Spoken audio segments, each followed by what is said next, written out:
Minister of Defense and Secretary of Defense will now deliver statements to the press, and we'll have a few questions at the end. Please, Minister. U.S. Secretary of Defense, General Lloyd Austin, when you said that you stand with Israel, you showed up. You stand here with us. Mr. Secretary, you have shown us what it means to be an ally, to be a friend, to be a brother. The Secretary and I have just left the war room. We sat where decisions are made on Israeli security, on our most sensitive interests. I briefed the Secretary on strategic developments in our region, and the Chief of Staff, together with the IDF leadership, shared our operations. Defense cooperation and U.S. support in the Pentagon, in the White House, in the Congress, ensure freedom of operation and enforce our capabilities. In fact, today, we will receive the second aircraft carrying essential munition to the IDF.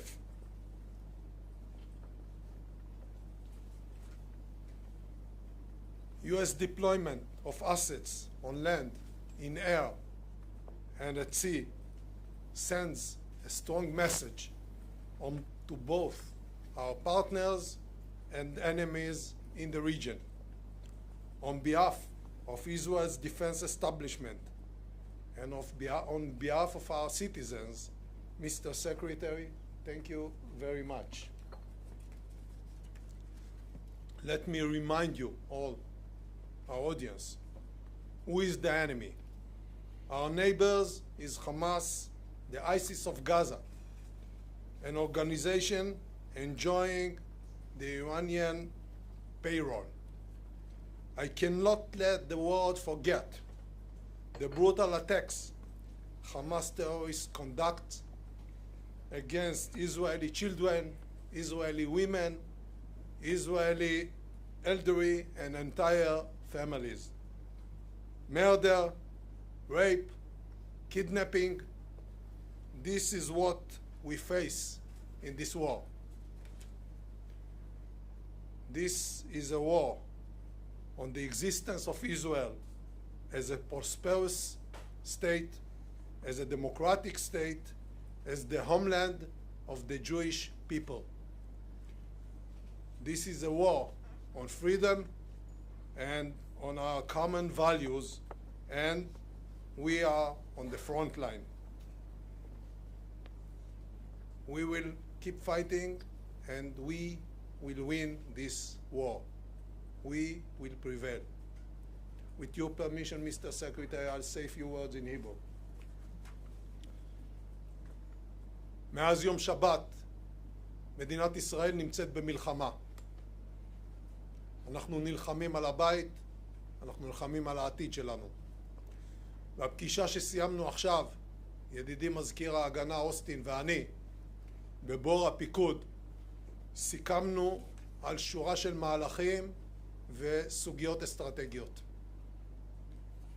אני בטוח כי גם ידידינו ברחבי העולם וגם אויבינו בכל הגזרות מבינים היטב את משמעות הברית הזו ואת משמעות הביקור הזה. מדינת ישראל היא מדינה חזקה, מדינה שבה מתקיים שילוב בין צבא עוצמתי לבין מערכת אזרחית עם חוסן לאומי בלתי רגיל. החוסן שמצוי ב-DNA של כל יהודי הוא תוצר של מאבק הישרדות של אלפי שנים, עם תוצאה אחת שלא משתנה. האויבים שלנו רוצים להשמיד אותנו פעם אחר פעם, ובסופו של דבר אנחנו שורדים, מנצחים והם נעלמים. זה מה שיקרה גם הפעם עם החמאס.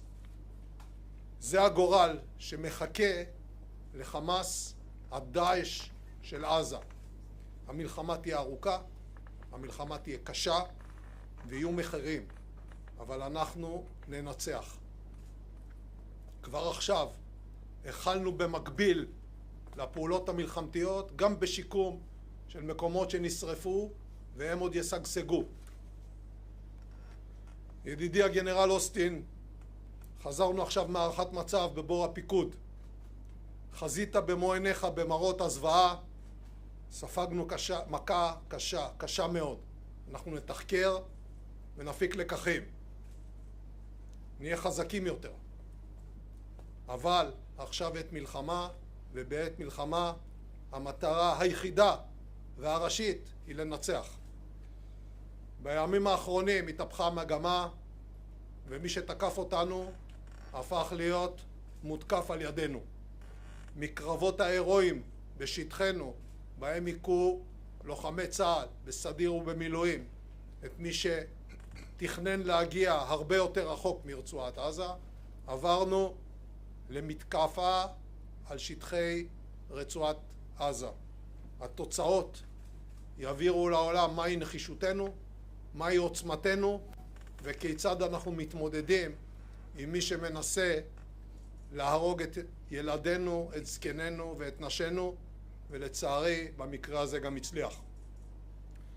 חברי מזכיר ההגנה אוסטין, יש לנו משימה משותפת, הדרך תהיה ארוכה, אבל בסופו של דבר אני מבטיח לך שאנחנו ננצח. במלחמה הזו אנחנו ננצח. Thank you, sir. Well, good afternoon, everyone. Yoav, we've been in close touch, but it's good to see you again in person. And it's good to be back in Israel, even during such terrible days. As the U.S. Secretary of Defense, I am here in person to make something crystal clear. America's support for Israel is ironclad. And I extend my deepest condolences to the Israeli people for those killed or wounded in this terrible slaughter by Hamas. I'm also here in solidarity with all the families still living the waking nightmare of not knowing the fate of their loved ones. And we will continue to coordinate closely with Israel to help secure the release of the innocent men, women, and children in the clutches of Hamas, including American citizens. Now, Israel is a small country, a place where everybody knows everybody. And in times of trial, the intimacy of your society deepens the intimacy of your grief. But that's not a weakness. It is a profound strength. And in times of testing, Israelis know what to do. Over this awful week, we've seen Israeli hotels and homes take in those who've had to flee. We've seen long lineups to donate blood. We've seen WhatsApps explode with messages as people race to support neighbors in anguish. And perhaps because I'm a retired general, I was especially moved by the story of a retired general named Noam T-Bone. His son called him on Saturday from his home near Gaza to say that Hamas terrorists had stormed their kibbutz and were closing in. And the retired general jumped into his car in Tel Aviv and raced toward the combat zone. He linked up with other fighters and rescued his son, his daughter-in-law, and his granddaughters. And when the general arrived at their house, one of his granddaughters just said, "Grandpa's here." And these are rays of hope in a terrible week. And in times like these, sometimes the best thing that a friend can do is just to show up and to get to work. Now, this is no time for neutrality, or for false equivalence, or for excuses for the inexcusable. There is never any justification for terrorism. And that's especially true after this rampage by Hamas. And anyone who wants lasting peace and security for this region must condemn and isolate Hamas. Hamas does not speak for the Palestinian people or their legitimate hopes for dignity, security, and statehood and peace alongside Israel. As a former commander of Central Command, the deliberate cruelty of Hamas vividly reminds me of ISIS. Bloodthirsty, fanatical, and hateful. And like ISIS, Hamas has nothing to offer but zealotry, bigotry, and death. The world has just witnessed a great evil. The deadliest attack on civilians in the history of the state of Israel, and the bloodiest day in Jewish history since the end of the Holocaust. So make no mistake, the United States will make sure that Israel has what it needs to defend itself. And Israel has a right to protect its people. You know, and there are many phone calls this week. President Biden has told Prime Minister Netanyahu that the United States would also respond swiftly and decisively to such a massive terrorist assault. And the president also underscored that democracies like ours are stronger and more secure when we uphold the laws of war. Terrorists like Hamas deliberately target civilians, but democracies don't. This is a time for resolve and not revenge, for purpose and not panic, and for security and not surrender.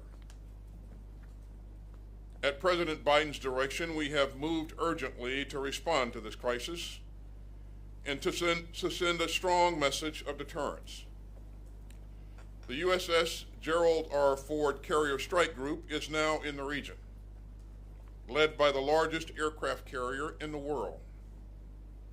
We've augmented U.S. fighter aircraft squadrons in the Middle East, and the U.S. Department of Defense stands fully ready to deploy additional assets if necessary. As President Biden has said, for any country, for any group, or anyone thinking about trying to take advantage of this atrocity, to try to widen the conflict or to spill more blood, we have just one word: don't.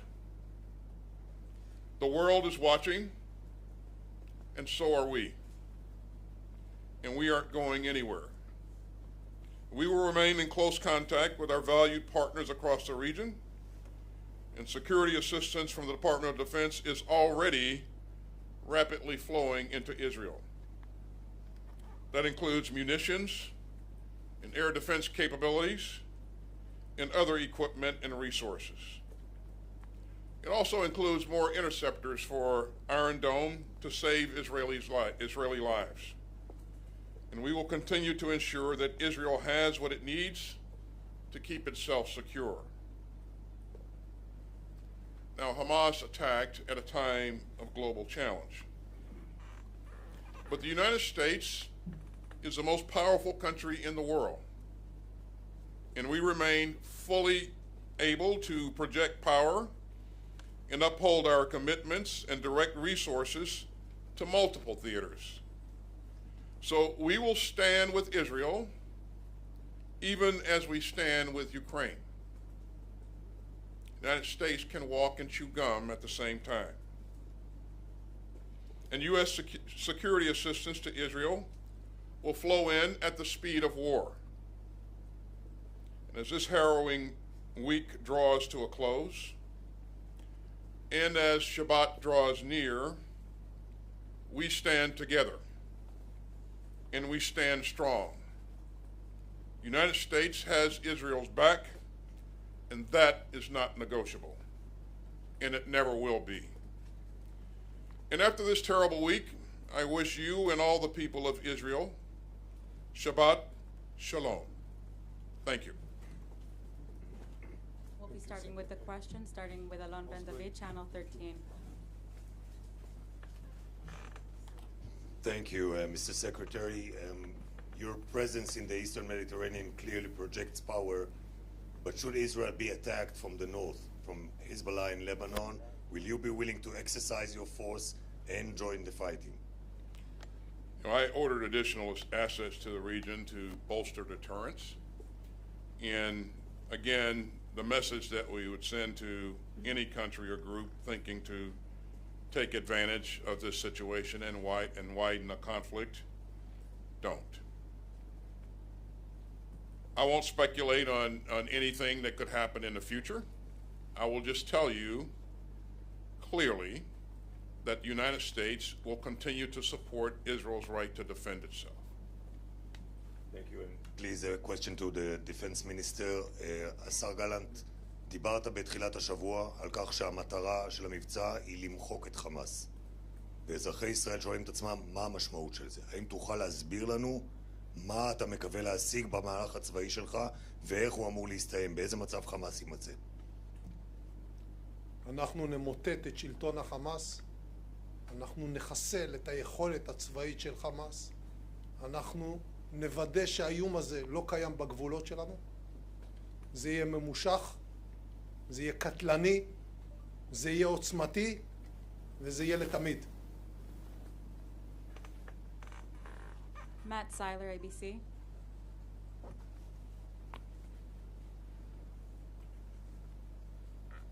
Thank you both for doing this. Secretary Austin, the U.S. administration has told Israel to avoid causing civilian casualties and to uphold what you called just now the laws of war.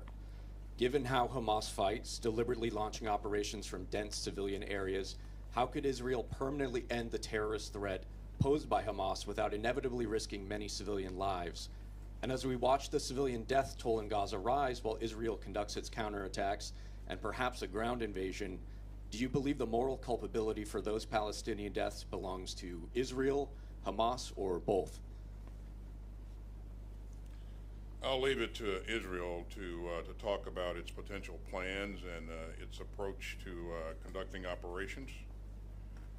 Matt, I'll just say again that Israel has a right to defend itself, and we will support Israel's right to defend itself. We will continue to flow in security assistance. And I've worked with Israeli forces over the years, over many years. As you know, I wore a uniform for 41 years. My experience in working with the Israeli forces is they are professional, they're disciplined, and they're focused on the right things. And so I expect that going forward, they will continue to exhibit that same degree of professionalism that we've seen in the past. But you know, Matt, we've seen this before. The international community fought ISIS, who in some cases was embedded deeply in built-up areas. And that international coalition fought valiantly and protected civilians and created corridors for humanitarian movement, even in the midst of a pretty significant fight. So again, this is a professional force. It is well led, and I have every expectation that it will be disciplined. Thank you. And for Minister Gallant, have you seen evidence that Iran was directly involved in planning or executing the recent attack on your country, or any signs that either Iran or its proxies are seeking to exploit the situation?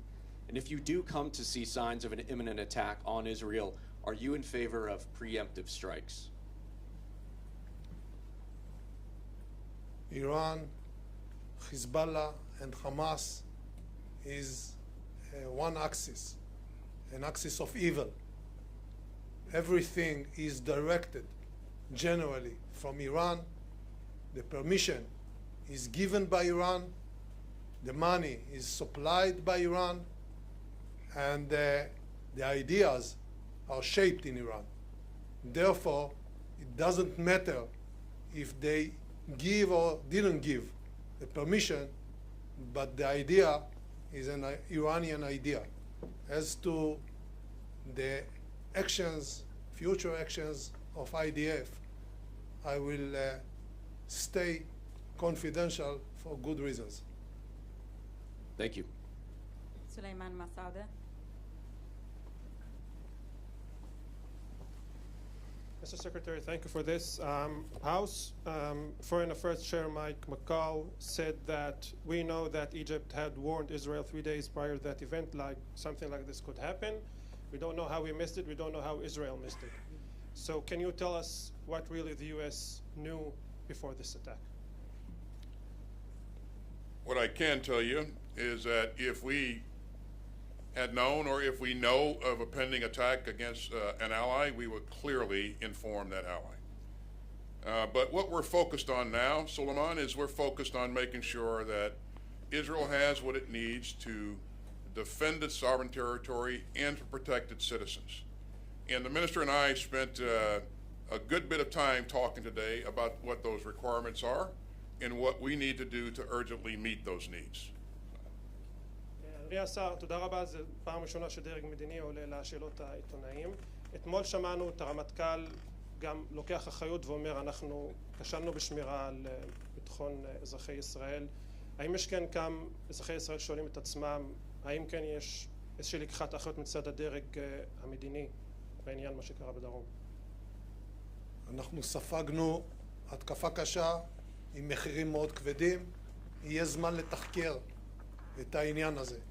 בעת הזו, גם אני, גם המטה הכללי, הרמטכ"ל וכל לוחמי צה"ל, אנשי השב"כ, אנשי המוסד, משטרת ישראל, כולנו ממוקדים בהתאם להנחיות שנתתי בדבר אחד, לנצח ולהביס את חמאס כפי שפירטתי. זה מה שנקבע, זה הדירקטיבה של ממשלת ישראל וזה מה שיהיה. And last question from Tom, Secretary.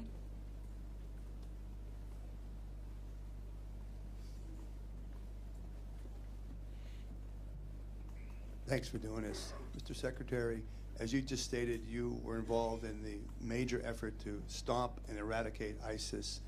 When you talk to the minister and others, and that experience courses through you, what kind of lessons learned do you feel or might be helpful in this case, especially dealing with that whole urban situation that you just referred to, the evacuation of civilians from Gaza, those kind of challenges?